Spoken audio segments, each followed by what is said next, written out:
Assalamualaikum warahmatullahi wabarakatuh. Perkenalkan saya Dini Maela Rahma dengan NIM J00251118 berasal dari kelompok B4.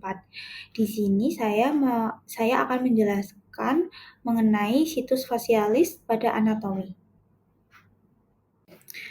Muskuli fasial atau otot-otot wajah berkembang dari arcus pharyngeus kedua dan dipersarafi oleh cabang-cabang nervus fasialis atau nervus ketujuh.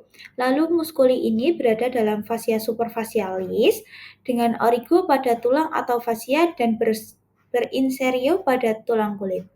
Fungsinya adalah untuk mengontrol ekspresi wajah, lalu ada sebagai sphincter dan dilator officium di regio facialis atau orbita, atau rongga mata, nervus externus atau hidung, dan cavitas oris atau rongga mulut.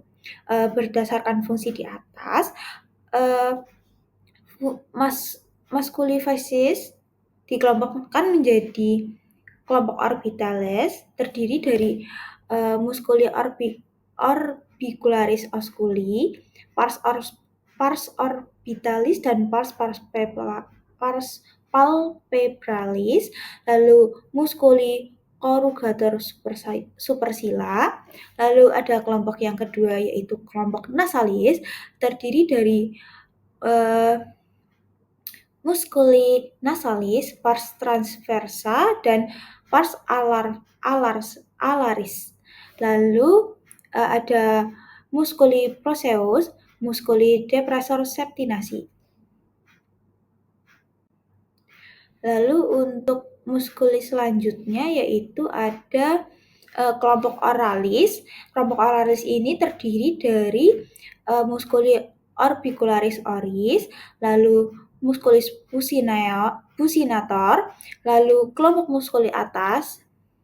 Yang di atas itu ada risorus, zygomaticus major, zygomaticus minor, levator labii superiors, levator labii superiors alecuenasi, dan levator anguli oris.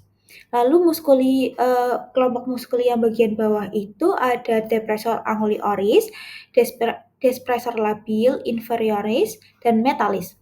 Lalu untuk muskuli yang lain itu yang tidak ada dalam regio facialis namun berasal dari arcus phalangeus kedua dan dipersarafi oleh nervus facialis nervus ketujuh, terdiri dari platisma, muskuli platisma, muskuli auricularis, lalu muskuli occipitofrontalis, lalu ada muskuli auricularis anterior, muskuli auricularis superior, dan muskuli auricularis posterior.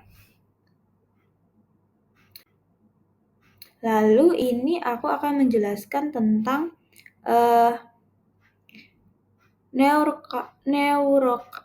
neurovaskularisasi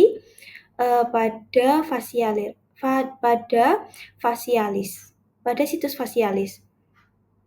Jadi ada yang dari arteria. Yang pertama yaitu arteria yang menvaskularisasi wajah, terutama berasal dari karotis eksterna dan sebagian kecil dari karotis interna melalui arteria ophthalmicus. Lalu arteri karotis interna bercabang-cabang menjadi arteri-arteri yang lebih kecil. Lalu setelah itu ada yang dari vena. Yang dari vena ini sebagian besar aliran baliknya dari regio facialis dikembalikan menuju vena jugularis interna dan sebagian kecil melalui jalur internakial yang melibatkan sinus cavernous. Semua saluran vena di wajah yang saling berhubungan dengan sinus cavernosus melalui venae emissaris, vena yang menghubungkan vena externale dan vena internale. Secara klinis, vena ini penting karena dapat menjadi saluran masuknya infeksi ke dalam rongga kranium atau cavitas kranium.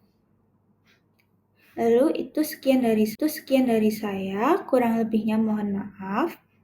Assalamualaikum warahmatullahi wabarakatuh.